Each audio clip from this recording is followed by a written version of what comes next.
Welcome to the Lean Blog Podcast. Visit our website at www.leanblog.org. Now, here's your host, Mark Graben. Hi, this is Mark Graben. Welcome to episode 368 of the podcast. It is May 4th, 2020.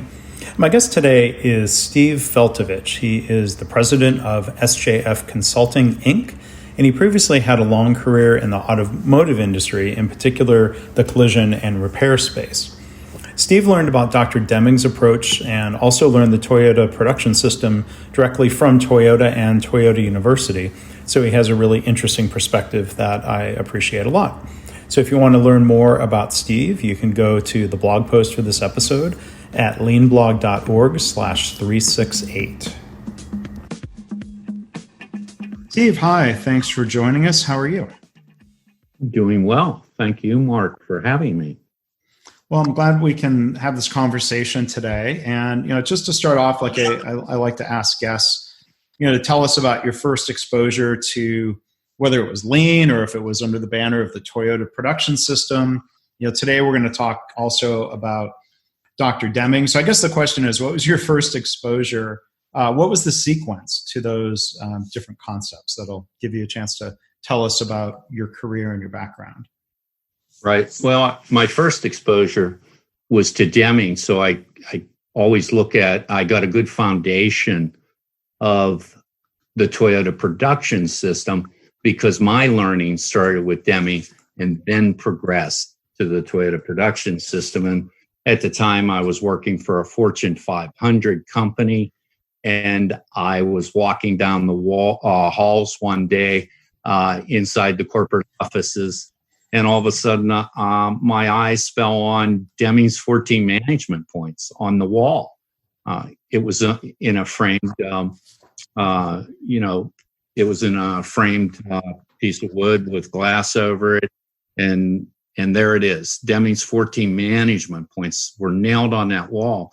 And I started reading them, and I couldn't make heads or tails out of exactly what they meant because they were the short phrases, create constancy of purpose for improvement of product and service was the number one. And I'm trying to put all this together. What does this mean? And people were walking down the hall, and I'm there. These Deming 14 management points, what do you know about them? Oh, we had classes a couple years ago. Some people went and someone nailed that up on the wall, but we really don't know what they mean. Nothing became of it other than a few folks went to some classes, and it was a short initiative, and there they are. So I'm looking at these 14 management points, and probably the person closest to them was the housekeeping people that, shined the frame and polished the glass every week. 14 management points, but I didn't see if they had implemented anything in housekeeping at that point. But that was my first exposure to it. And then it was in my mind. I had never forgotten it, but I never pursued it either. It was kind of lodged on my hard drive between my two ears, but I never pursued it at that point, which was unusual for me because usually I dig in and research and study and see what it meant. But I got busy with, my role in the business and moved on. And it wasn't. And what was that role at that time? That was sales. I was running sales territory, and it was funny, Mark, because I look back at that, and there was a time period that had a significant time period because that was in the late 80s, and it wasn't until the mid 90s that a colleague of mine handed me Mary Walton's book, The Deming Management Method, and that was the fuel that lit the fire. He said to me, "You're doing a lot of this in training. You're doing a lot of this with our salespeople. You're doing a lot of this with our field technical people, but you don't have all the pieces to what you're doing, and you don't even realize that Deming's principles fit the way you think and the way you model your training and the way you model learning." And I said, "Really?" He said, "You got to read this book." So he hands me the Deming management method by Mary Walton. And that, like I said, that was the fuel. I instantly, my DNA and internal chemistry linked with Deming's principles. And it was like, this is so simple. Why doesn't everyone get it? This is world economies if people actually got it, if businesses actually pursued these principles this way, it could have incredible impact in governments, in economies, and education systems. And I was like on fire. Well, that was my foundation, which I think is still the core. I still look at Deming's principles, and I think that's the core of my learning. And then I was introduced to Toyota. I started doing training inside the automotive industry for Toyota, and I started working very closely with Toyota and Lexus consultants, and then visiting Toyota factories around the U.S. I actually visited NUMMI, which was a joint venture with Toyota and GM before they closed that plant in Fremont, California. So I saw the joint venture of what Toyota had done and turned that around significantly right under the microscope of GM. But GM, they weren't leading the charge to their other factories with the learnings from NUMMI. So that was disappointing. But I had gone to many Toyota factories and spent hours there with Toyota consultants. And then I started doing work for Toyota, training on the dealership side. So I became Toyota University instructor at one point. So I've held that record for about 17 years now. And as I worked closely with Toyota consultants, that's when I really got the full picture of the Toyota production system, which I think we've diluted significantly in the lean movement that we have today. So we'll come back to all of that, because I definitely want to talk about your experience, more about your experiences learning from Toyota and working with them. Toyota University, this idea of dilution. Can we let's delve into some of the Deming stuff a little bit more? Sure. So and first I was going to tell listeners might have heard me tell this story before, but your experience about seeing the Deming principles as something behind glass on the wall was very much my experience coming out of college. 1995 at General Motors, the plant I was at had this document. It wasn't strictly the 14 points, but I've written about this on the Deming Institute blog. It was something they called the Livonia philosophy, which was heavily influenced by Dr. Deming. So instead of the Deming philosophy, it was the Livonia philosophy. But and this was appealing to me coming out of college to take the job there. And it didn't take me long to realize, to your point, nothing much came of it. It was the plant manager before my plant manager, or maybe even two plant managers ago, that had really been into Deming. And, they did some things where they had a different contract, slightly different contract with the UAW. But my gosh, it was no longer trying to even move in the direction of being a Deming organization. So I can appreciate maybe that sense of that question you had of so this made sense to you. Why didn't it make sense to the organization and its leaders, right? Exactly. Yeah. And that was the part that was mysterious to me, because they had gone through the classes. So someone initiated that, right? Someone in the organization saw something that sparked their attention to sending people to these classes, but it just became artwork on the wall. Mm-hmm. After that. But it worked for me, and I never forgot it, because then when he handed me the book, he says, "Well, have you ever heard of Deming?" And I said, "Well, yeah, 14 points on the wall in the last Fortune 500 company I work for. Sure, I've seen them, but I don't know what's inside of them." that was exciting for me. That was the turning point, really, which led me to 25 years of consulting around business improvement models. And so then, one of the things, I was curious to ask you more about, you were working in sales, and this is going way back. I had to look up. It was episode 18 of this podcast back in 2007. I interviewed Eric Christensen, who was president of a company called Omnilingua, and he described what they were doing. They were trying to be a Deming company. And one thing they did was to eliminate sales commissions. Mm-hmm. And I'm curious, because that flies in the face of what's so typically done within sales. It's assumed salespeople have to be motivated with extrinsic incentives. I'm curious, what were your thoughts on, did that topic come to mind in your initial study of Deming, or how did that connect with you? That's a great question, because it connected with me personally, because I actually started to believe that sales commissions should be eliminated.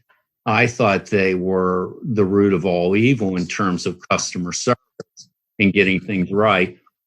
Sales commissions are very self-serving. So I saw our sales force as they were a victim of a really bad process. In other words, they would create a bunch of workarounds to get their commissions and to get their bonuses.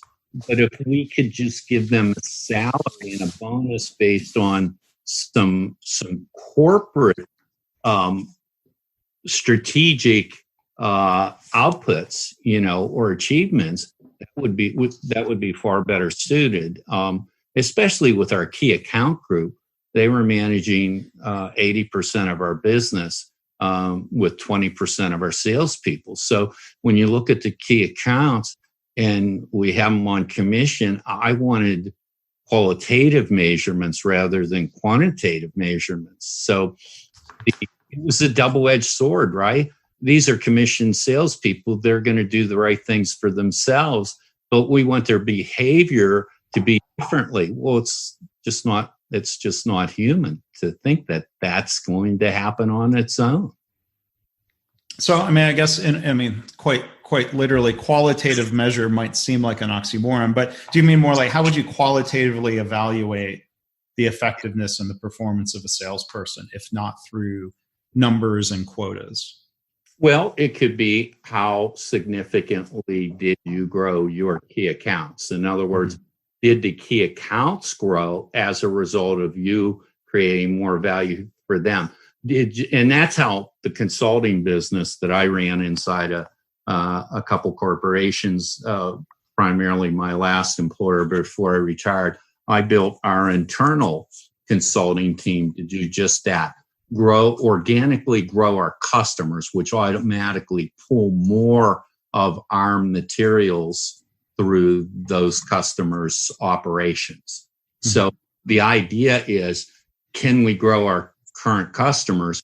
Can we add quality and value to their operations, which automatically grows our sales? And so I was wondering if you could also, if you could elaborate on what you had said, that learning Deming was a good foundation for TPS. I agree with the comment, and I feel very fortunate to have been exposed to Dr. Deming's work before I had really ever learned much about Toyota. And a lot of people in the quote unquote lean community, whatever that means exactly, a lot of people who've studied Toyota and lean haven't had the benefit of that. So, how would you elaborate on why that's either a helpful foundation or is it a necessary foundation? Tell us more about that. Well, yeah, and I've always looked at it this way, and maybe you'll agree or disagree, but I looked at what Deming did for Japan is what Taiichi Ohno did for the Toyota production system. So Deming kind of sparked that quality movement, building better products, having constancy of purpose, adopting a new philosophy in Japan after World War II. And he really revitalized the executive fundamentals in terms of how do we manage the business so it becomes a market leader and a global competitor, and it's sustainable, and people line up in groves to buy products from Japan. I think they probably thought, man, Deming's crazy. Well, we're down on our knees. It's after the war. We don't have the resources. How are we going to be and do what he's saying we can be and do?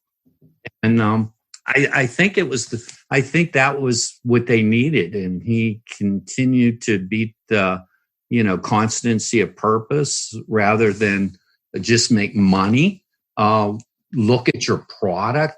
Look at the quality of your product. Let's reduce defects and inferior products and waste and rework, and turn those savings into continually building better and better products. And eventually the market will come to you. You'll expand, you'll grow, you'll build more facilities, more products, and hire more people. And I guess that prediction from Deming became true. Well, and note to the listeners, they might not have known this unless we bring it up here. But, from this point, Steve and I, this is sort of part 2 of our podcast recording, because when we did the first part a week ago, I was in a location where it's funny, we're talking about Dr. Deming, and, the average internet speed where I was perfectly fine, but variation in bandwidth was causing a problem. So we stopped, and we're picking back up here. But it's sort of ironic, isn't it, Steve? Yes, it is. Variation takes place in everything, right? And we have to learn how to deal with that and anticipate it. And you did an excellent job pulling your andon cord on your side of the conversation. So I appreciate that. Well, I wasn't able to do it right the first time, but that's something that's sometimes often just an empty slogan, right? Do it right the first time. Dr. Deming didn't care for slogans much, did he? No, not at all. But I will work on. I've got some. I think I'll try to improve my system in the future by not recording podcasts from that location. So I apologize for the inconvenience, and appreciate you being patient with that, Steve. But we've been talking about Dr. Deming, and you've already touched on a few key points. About sales commissions and other things that Dr. Deming would have talked about. What are some of the other Deming concepts that resonate most with you? I guess, keeping in mind, I've seen you talk about how, these 14 points aren't something we can really pick and choose from, right? Right. I think a lot of companies and people pursuing a Deming-like model for their organization, whether it be through application of some TPS, Toyota Production Concepts, or Lean, which is the term that actually came from the Toyota production system. But the Deming 14 points, I don't think you'd peel them apart and you'd pick one or two that you like. They work in unison with each other and are complementary to each other. I think they require all of them to complete what Deming would call the system. Mm-hmm. So a lot of people peel one or two of Deming's 14 points away, as they do with the Toyota production system. They peel away the tools and they implement a couple pieces, and they're just elements of a complete system. And once you peel bits and parts away from it, you're still a traditional system with what I would call one best practice. Mm-hmm. It's not a real strategic business model. You've added best practices at that point, and you don't have a complete system. You're not looking at it from a systems approach. And that's what Deming's 14 points do when they're all orchestrated inside an organization. You then have the building of a complete system, and everything integrates to to that one common goal, which is your constancy of purpose. And I think, Mark, you and I have had conversation on this.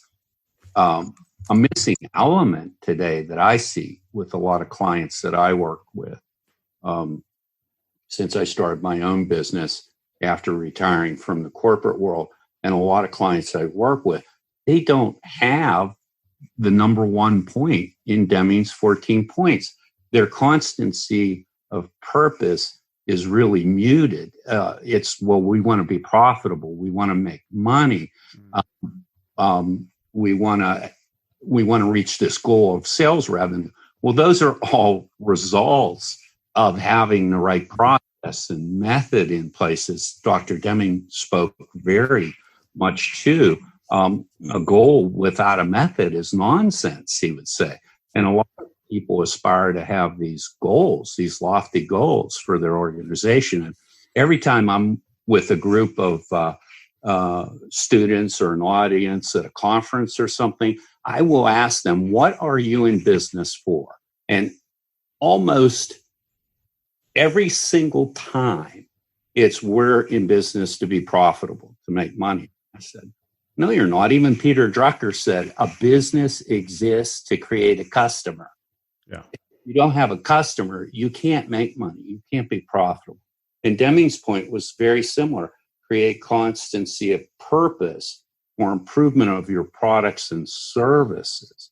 And if you don't have a constant purpose or goal for the company to create uncompromising quality in your products and services, you fail on the very first point, which means the rest of the points fall on deaf ears or are somewhat meaningless to the entire organization. The nucleus starts to come apart.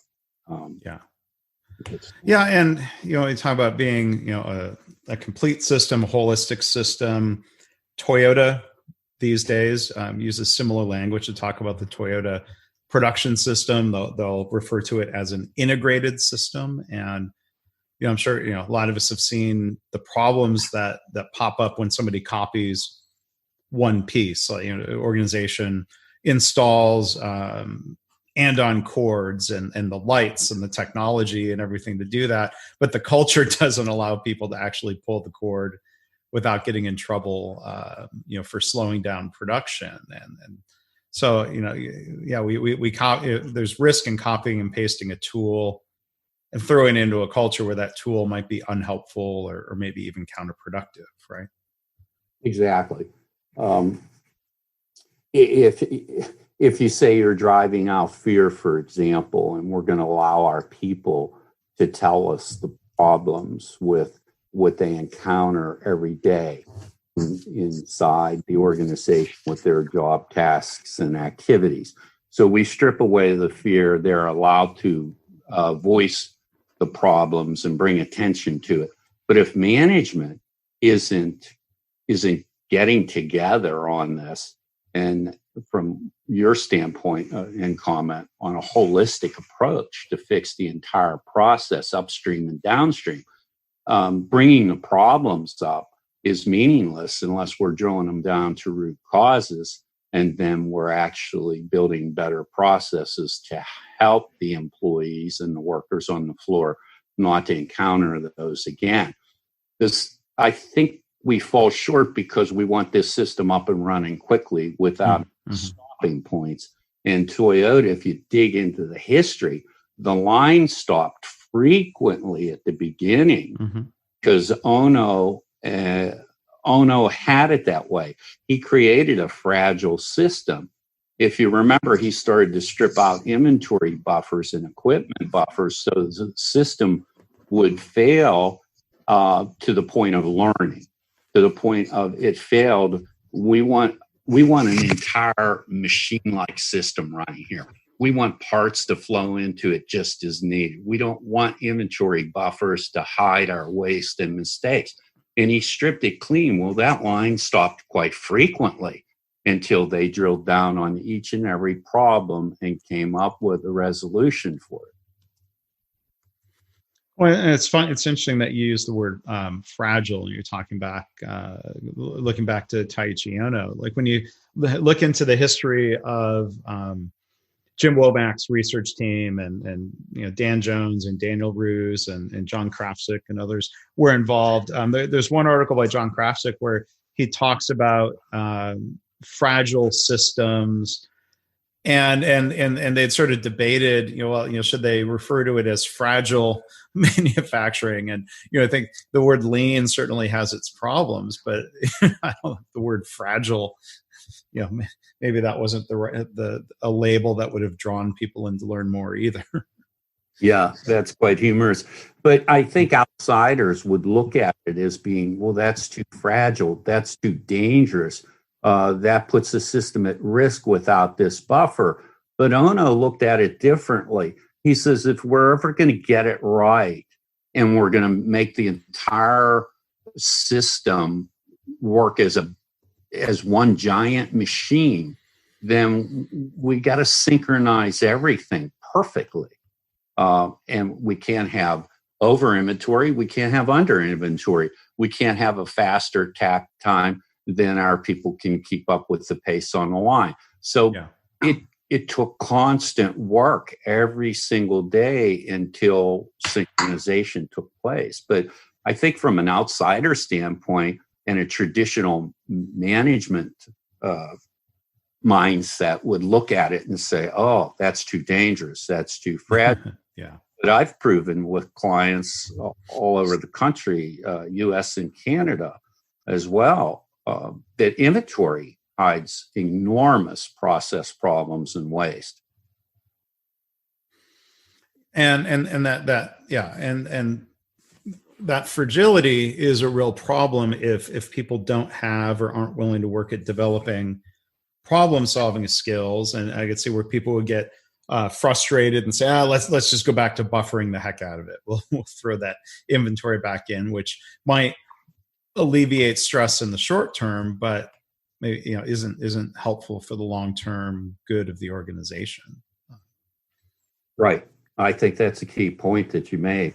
I think that people get frustrated with it too quickly, maybe because they don't have a good coach. I mean, coach that's been through it and understands the highs and lows of the early stages and the pitfalls of it, and is there to really coach them through it until they get past that learning curve. Otherwise, they do kind of throw in the towel and go back to traditional management because that's what they know. That's comfortable. And that's what they say, wow, I'm too afraid to be out here on this limb. I got to get back to the tree trunk that's sturdy and strong, and I know I can hang on for life.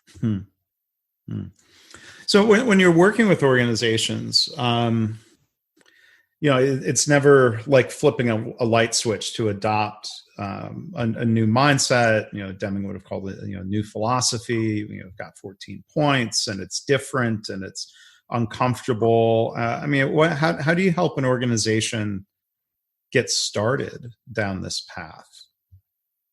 Well, what's been successful for me is, first of all, I tell them, it's kind of a leap of faith because you've been practicing traditional management techniques for however long you've been in the role, so you've been conditioned by that. Even through the education system, you've been trained to be a traditional manager. So to flip a switch overnight and all of a sudden you're a lean thinker, that's not even possible or even realistic. So I spend a lot of time conditioning senior executives, owners of companies. I spend a lot of time conditioning their mind. And what I mean by that is conditioning their mind to see how traditional management principles will not sustain their business long term in the new world. And what I say about the new world is, well, there's no mass production automobile manufacturers any longer. They're all blended lean or full lean. So there's mass production's gone. Traditional management eventually does go away, even though you and I wonder when, eventually it does, because you're a supplier to a lean manufacturer, or you're working with a lean business and you're not lean. So what happens? They eventually fire you unless you become lean. So somewhere in the future, traditional management principles actually will disappear, and everyone that's left behind will be lean. And I've seen this in certain industries inside Europe and stuff, where there are no traditional managed businesses in that segment any longer. They've all given way to lean thinking, at least a leaner blend, if not full lean. So you're saying maybe given enough time, the market takes care of things, that the lean company is more successful. If you're a supplier, Mark, let's role play this for a minute. If you're a supplier to me and I'm a lean manufacturer, now the production world or the Honda world, which I'm very familiar with both, I would send my consultants in to work with you as a supplier to me and make you better, and teach you lean principles and help you with hiring the right people, the right mindset to fit in your organization, helping you with quality, helping you with process, drilling down on waste and defects and errors, and getting just in time perfectly synchronized with my lean production model. Now, if you reject that as a supplier, how long can I keep doing business with you? Because now you're ruining my machine, my lean machine. You're impacting my lean machine in a great way. I cannot deal with that if you're not accepting to become lean and be synchronized with what we're buying from you in terms of products and services. So I want to maybe delve a little bit more into what you're talking about a couple of minutes ago. Working with executives, or use the word conditioning, or have they already started convincing themselves by the time they've reached out to you? Or I'm just curious, like what level of skepticism is still there? How do you help people discover and convince themselves that they should go down this different leadership path? Well, it's funny that you bring that up, because often I think about it too, because I don't want to get discouraged. The time frame it takes to what I call reverse condition the mindset. But I think of Gary Convis, and when Toyota hired him before he became the president of Georgetown, Kentucky's plant, it took them 15 years to reverse condition his thinking. Now he ran plants for Ford and General Motors. I believe both of those companies, if I remember correctly. I think you're right. Yeah. He had much experience at running two domestic plants, right? But here's Toyota. We have to reverse his condition. Take us 15 years before we allow him to run one of our plants. So I thought, I always think of that, Mark, only because, wow, I got to get in front of these people for some time. But most of the time, I have pretty good success because I bring them up to speed of, I show them what's wrong with the traditional management thinking, what's right with lean thinking based on Deming's principles. And one thing that you and I think we talked about this briefly. One thing that's a real eye-opener, and I say really an eye-opener, is when I take them through the red bead experiment, Deming's red bead. As simple as that experiment is, it is still so profound when I show them what's wrong with rating each employee. Systems broken. They're drawing red beads. They're ready, willing, and able workers. And so frustrated because they can't hit the minimum of 3 red beads that I put on it per draw. And it's the system around them. And then we're still counting red beads. Quality inspectors aren't doing anything to change the and help these frustrated workers because they're not succeeding. So we're still just counting red beads. Well, we already know we have so many red beads. What are we doing to fix it? Nothing. Yeah. And one day, a willing, able worker is a hero, gets a bonus. The next day, they're a zero because they pulled so many red beads, and it's the luck of the draw. And that's the way so many organizations are set up. Our employees win one day and lose the next. The ones that win consistently year after year, they're the ones that figured out their own work around the system. And they know how to cheat and work around the system to be a hero every year consistently. And they've kind of melded themselves in the organization in a way where I can blend right in here, like wallpaper on the wall. No one will discover me, but I got a workaround that works. It keeps me at the top of the pile. Yeah. Yeah. And I agree. I mean, the red bead experiment is something I use a lot, and it's, it's thought provoking and challenging and sort of a amazingly non-threatening way for people to kind of step back and then draw connections to their work about, how it's sometimes quite random. We're giving employee of the month awards, or we're firing people because of poor performance.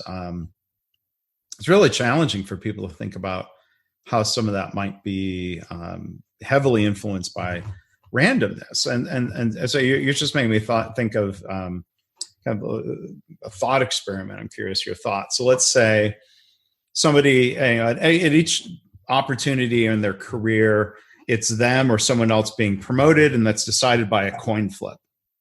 And as they move up through the ranks, and then like eventually they become CEO, like it's possible that somebody is going to flip a coin and have it come up heads 8 times in a row, right? Right. I don't mean right. I talk about that quite often, because the difficulty is someone works through the organization, as you've stated, and they become president or CEO. It's difficult for them to say, wow, we need to radically change this organization. It just rewarded me. Yeah. It just rewarded me. I'm CEO, and then you or I come in and talk to the CEO and say, look, the place is dysfunctional. You have broken processes. You have errors, mistakes, defects, scrap, rework, high inventory. We can show you a better process. And they're like saying, yeah, nodding their head, yes.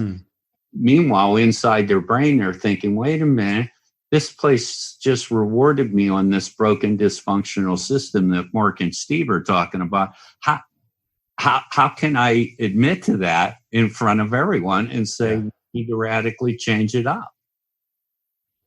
Yeah, I mean, I think it takes a really special type of leader to admit that the system is broken when they've not only been part of the system for so long, but like you said, they were a beneficiary of it. I saw it when I was at General Motors, and after the first year of disastrous performance, they brought in a new plant manager who was one of the original GM people who had been sent to NUMMI. And he didn't have 15 years, like Gary Convis did, but he had a number of years.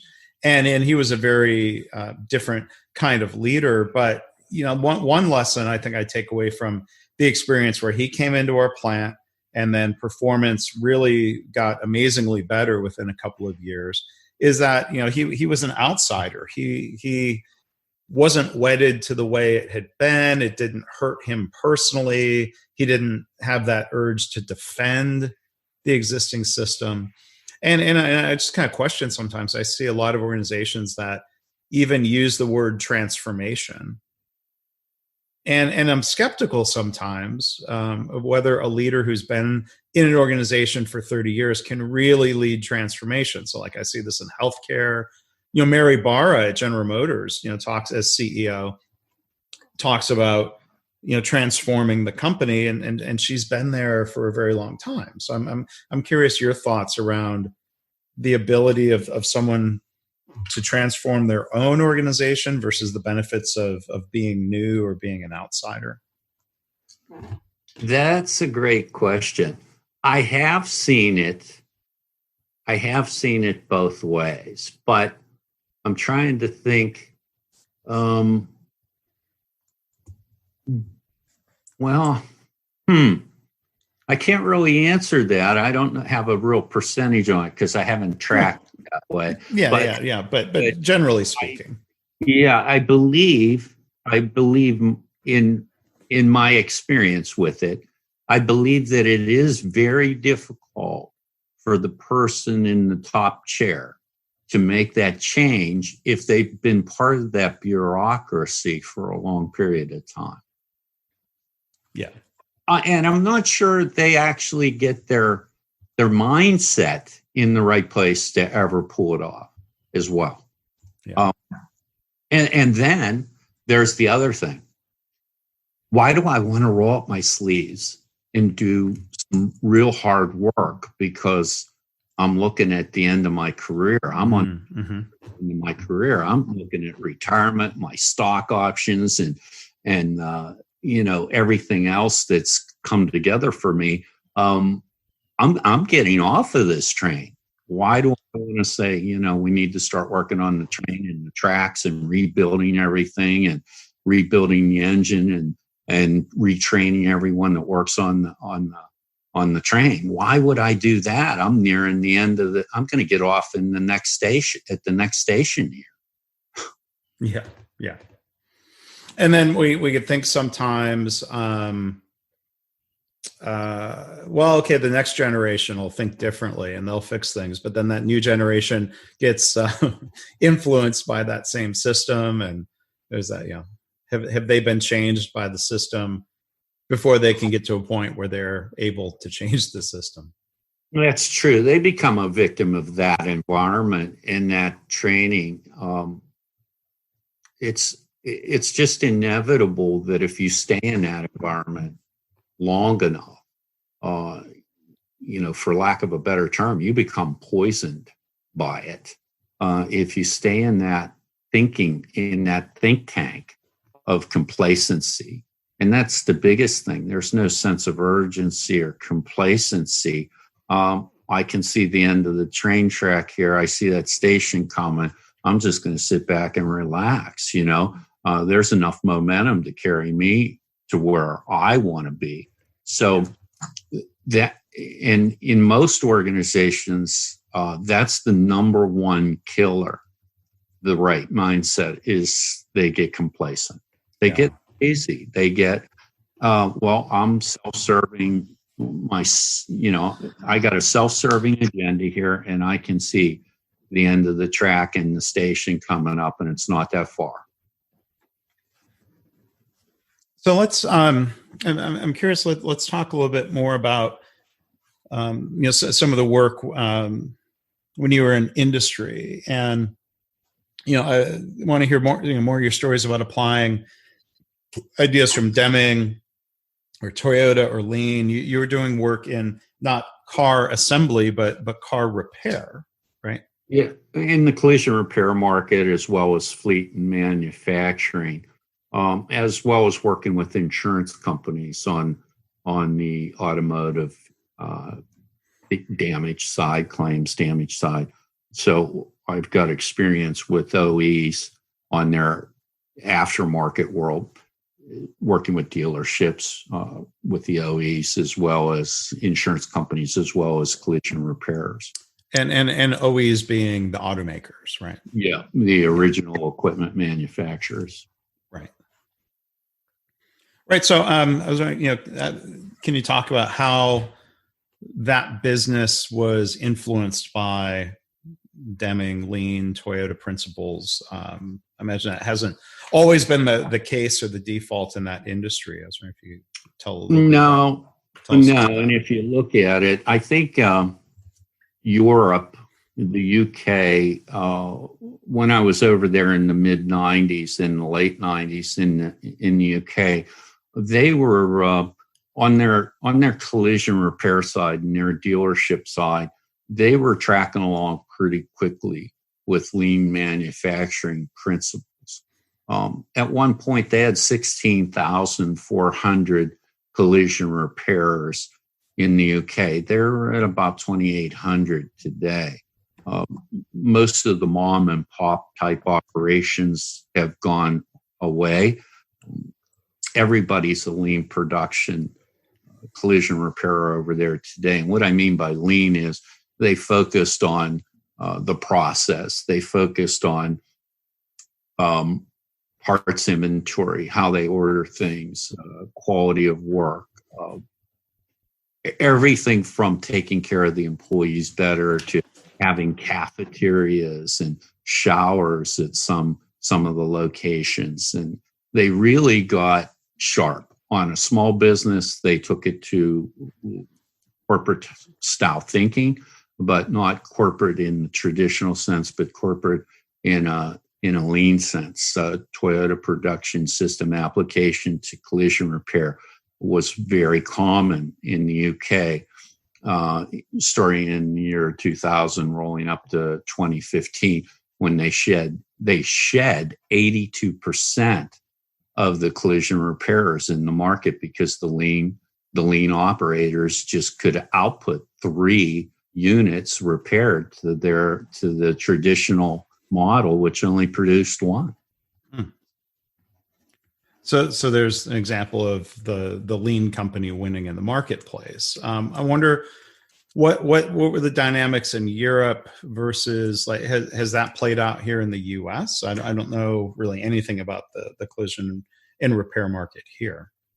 Well, it has played out to some degree, just not as significant. And there's regulations, things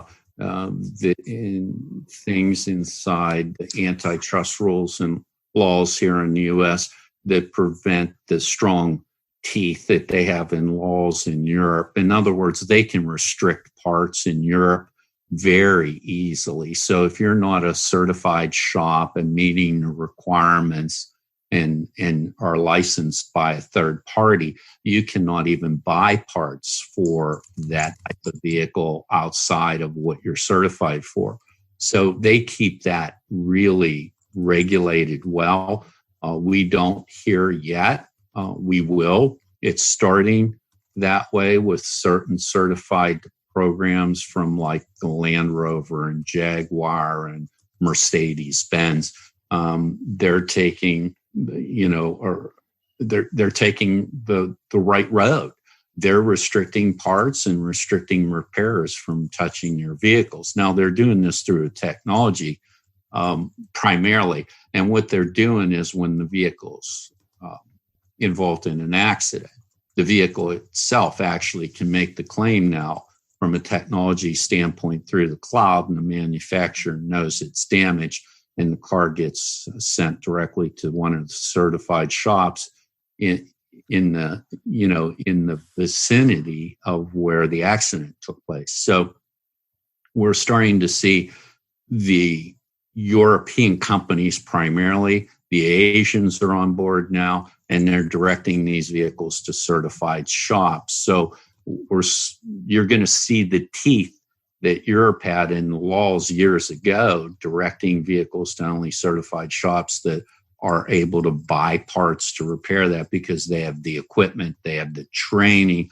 they have the skill, and they get the annual audits to pass and continue to be recertified. So therefore, you have now the right place repairing that brand car. Yeah. And so what process would you go through? I mean, do you do consulting work with collision and repair organizations today? Or is it more broad than that, the work that you're doing? I do. Yeah, my business since I started in 2017 kind of took me broader than just collision repair, but I work with a lot of companies, and I work with some private equities as well in giving them guidance for investments in various businesses. And we look at those from a traditional business and how much waste is in it and what the opportunities are if it were to be leaned out with lean thinking. And a lot of traditional businesses, they're operating under 60% of their potential because they're traditionally managed and they've got gobs of inventory, bad process, bad employee to management relationships. And all that can be cleaned up, as you know, with lean thinking, lean training, lean implementation.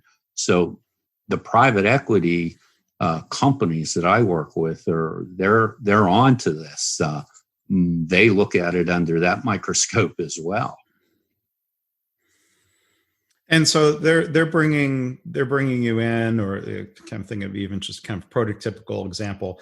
They're bringing you in not necessarily because they agree with. How much do they agree with the pathway you would recommend versus they're just saying, look, we need better results and you've gotten better results in the past, so help us get better results? Well, they're actually looking at it from an investment standpoint. Mm-hmm. And they don't want to spend their investors' money on a company that they don't feel has the longevity to make that investment sound. So they're looking at companies that let's look at them. Are they real? Are they reporting their numbers correctly? What's their operational excellence currently? What could be done to operations to improve it? And what would be the forecast, or give us an estimate on the current value versus future value? But then there's that discussion that they might have about what's the best pathway, or what pathway are they choosing to try to move in that direction? It could be lean, it could be any number of methodologies, or a search for best practices, or other things that Dr. Deming might have poo-pooed, right? Right. Well, I think you and I would probably both agree that private equity companies generally look at a 5-year term and flipping it to make more money, and that's really what they look at lean for, is a shot in the arm. And too many people look at it that way, as, oh, we can get some quick upside from this. And once we post some nice numbers, someone shows up, and wants to bid on the company. And if it's a number that we like, we'll take that and move on. And I think that's partially what they look at. I think they're intrigued by lean organizations and what they really provide. And in some cases, some of them really want to build a better business and sell a good business that has sustainable value. And it's not just a money grab for the short term, but I would probably say 97% of them are private equities, and they do what private equities normally do. But they're pretty keen on lean manufacturing principles, if that's what you want to call it, or lean thinking. They're on their game. They know exactly what it is when they dig deep down into it, and you have a conversation with them. It's not like they don't understand it. They understand it perfectly well. It doesn't mean that they're going to sign up for the whole 14 points, but they're on top of their game. They're not missing much. They're not missing anything in terms of an understanding of it. Well, there's that difference between what Dr. Deming called constancy of purpose, and Toyota talks about long-term decision making, the long-term perspective. I think it's no accident that point number one in the Toyota Way framework from Jeff Liker's book that he wrote, partnering pretty directly with Toyota. Point number one is about taking the long-term perspective. And so I think, whether it's private equity, like you said, there are some that take a longer term, grow the business kind of perspective, but there's this tension or this balance between short-term and long-term views. I see this in healthcare, which, so instead of car collision and repair, it's human collision and repair in different ways. There are hospitals out there that frame lean as a series of cost savings projects. It might be lean, it might be Lean Six Sigma. We have experts, specialists. They might not even be experts, but they're specialists. They've been trained and belted, and they're supposed to go do projects, and we're going to add up the benefits. And those tend to crash and burn. in an organization versus organizations that are really, I'm fortunate to get to work with some that say, well, we're really trying to change the culture in a sustainable way. And it's not easy to become Toyota, but we're going to put in the work. We're going to put in the effort. And sometimes they could get discouraged because that effort is uncomfortable and it's difficult. But I think that's the core of it, right? Are we trying to use lean tactics for short-term benefit, or are we really trying to change the organization for the long haul? Yeah, exactly. I think it goes back to when I hold a conference and ask everyone what their main objective is and why are they in business, and it's to make money. And then I'll talk about creating constancy of purpose, and they'll take the make money banner down and they'll put up, well, here's our new purpose, but it's phony. They're really looking at the short term and it's to make money. They're gravitating towards lean because, we're going to get super efficient. We're going to drill down on our costs. We're going to have better margins. We're going to grow our top line, and then we're going to be sellable. So, and you have a lot of people that unfortunately have been victims to that in terms of the workers, they're the ones that really suffer the pain of that in many organizations, because it's a consolidation world out there, and someone walks in with a checkbook and is willing to write the check, and all of a sudden your motives change. Yeah. So I want to touch on a couple other things before we wrap up here.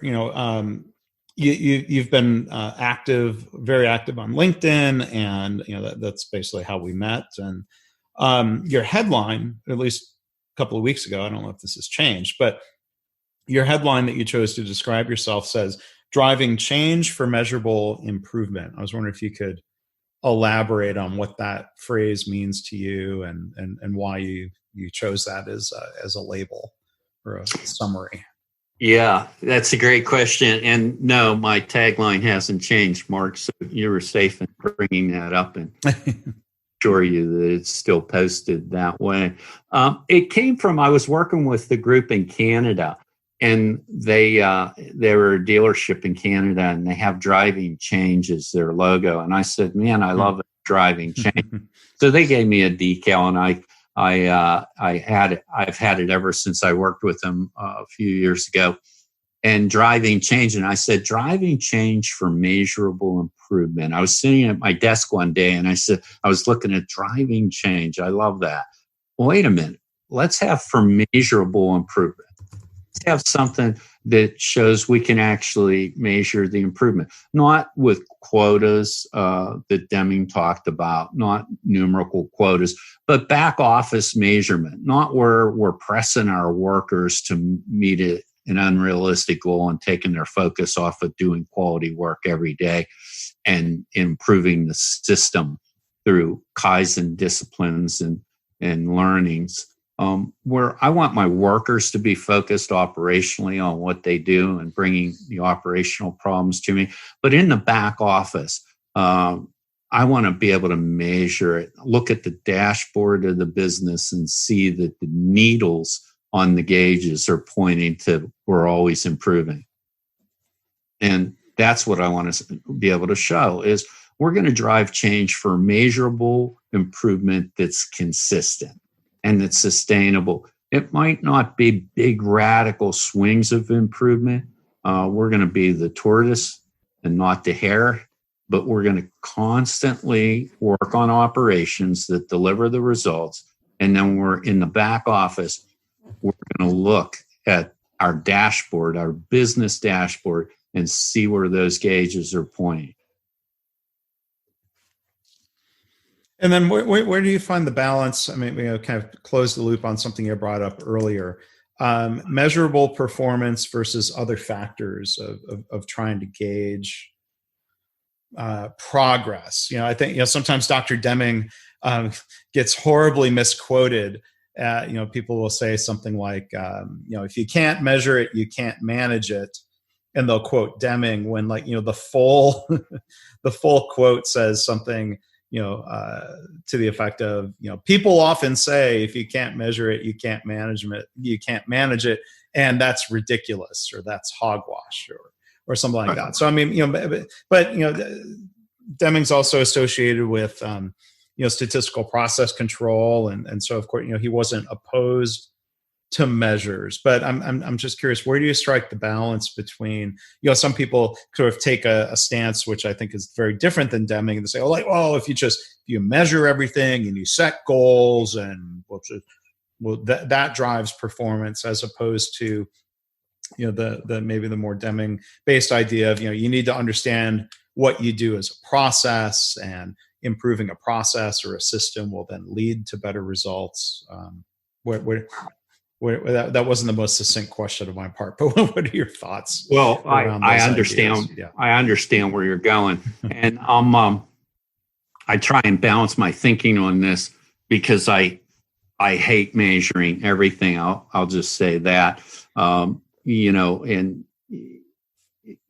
to your point, the quote that says, if you don't measure it, or if you can't measure it, you can't manage it.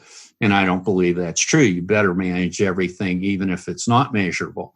And you shouldn't measure everything, because a lot of that wasted time could be put to better efforts, and put energy in a more positive way into fixing things that keep the gauges on your business from pointing in the right direction. So I want to measure the right things. In other words, so when you look at Ono, when he started the Toyota production system, if you read into it, I was reading one day and I was like, man, this guy and I think alike, or I think like he did. I don't want to see all the reports and all the data on everything. I only want to measure what's important. He only wanted to see, what are our sales for today and our units produced. If we're getting better on the line, we'll be producing another unit tomorrow and our sales will be growing. And if we're not, those are the only two things I need measurements on. The rest of your data, get it out of here, because it's a waste of time as far as what's really important. Now, from those days and now, we have more technology, and technology can automate and measure on its own. But a lot of things that are measured are misinterpreted. The data spits out reports, and our people misinterpret it, or they get hung up in an academic exercise where all their energy is in deciphering the reports rather than fixing the system. So there's a lot of things that should be measured that aren't. And I find this often. A colleague of mine is a consultant as well, and we've been a colleague in the corporate world, and we still stay in touch. And I was just having a conversation with him 2 weeks ago, and he said to me, most of these companies are measuring the wrong things. I said, absolutely, they measure the wrong things. And he said, the time consumed in measuring the wrong things is a huge piece of waste that they have to attack. Because he says, I go into these businesses and they've got 10 things they're measuring, key performance indicators, and I only really need 3 or 4. I said, exactly. Yeah, more measures doesn't necessarily lead to more improvement. I think that's been proven out experientially in a lot of settings. And reacting to every up and down in the metric, you need to explain every data point that's worse than the previous month. That's an attempt at explaining the system, and I would argue that's not the right explanation either. But like explaining the system doesn't improve the system, and that's the case I've tried to make through my book Measures of Success and things I've tried to share on this concept of stop wasting time explaining every blip and repurpose that time to actual improvement, which we can then use measures to gauge if we've improved, and we can use measures to make sure, okay, well, we've actually taken the metric outside the range of what had been typical variation. We don't want to say, we have a below average data point and we do some sort of improvement and now it's above average. Hooray, we've improved. Like, well, that might just be more fluctuation. I think that comes back to the question around, averages and variation. And as Don Wheeler puts it, and Dr. Deming before him says, understanding variation is the key to managing chaos. Mm-hmm. Yeah. Yeah. And I think looking and studying at the data points, as you mentioned, I think a lot of knee-jerk reactions take place as a result of that. And then we lose the go and see and study and look at the line, talk to the workers, see what's going on. You make a decision off a data point in a back office. That's a huge mistake. And that's why I say work on operations. Let's get out there, talk to people it's no different in the hospital setting as it is in the collision repair shop. We could be measuring all those data points, but if we can't get the right part to the technician on time, the car doesn't go home on time, or it's not fixed properly. We used an inferior part when it required an OEM part because it's the technology. And a lot of aftermarket parts today they're not completing the system that's required for today's vehicles. And I deal with that a lot, quite often. Insurance companies paying for the aftermarket part. Well, on new technology cars, they don't make up the whole system. Therefore, there's some malfunctioning on the technology pieces, and it's always related to that part being inferior and needing changed out, which is a whole nother discussion. But if we can't get the right part to a technician, but we are studying all these reams of reports or tracking boards, it's meaningless. Yeah. It's a great point. So as we wrap up here, Steve, I know people can find you on LinkedIn. You're probably the only Steve Feltovich on there. Is that? I think yeah.